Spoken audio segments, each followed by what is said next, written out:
leydi Nigeria faɓɓi e yiida e kippanɗe balmanko en, amma nder balɗe ɗe kippe dow jangirle tulliti. Jemmare alhamisa salinde balmanko en kippake jangirde maral haikaliru St Mary nder diwal Niger. Ɗon ɓe gujji fukaraɓe hewtanɓe 200. Dental masinkoɓe nder leydi Nigeria ngal kan lisal diwal Niger andini dow wujjaɓe nder jangirde nde kewtani 315. Nder maɓɓe wodi fukaraɓe 303. Nden wodi janginoɓe 12 gujja dillida nder layɗe.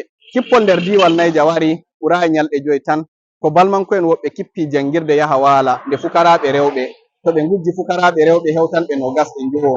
Ha joni leydi Nigeria e rentoɓe e kabda ngam heptuki fukaraɓe ɓe. Kadi diwe goɗɗe ma e gida e saganɗe soyde rento ɗuɗɗe sanne. Nder diwal Borno balɗe caliɗe balmanko en ɓe kippake to ɓe mbari rentoɓe Nigeria ha e mawɗo konunkoɓe leydi Nigeria General M Uba.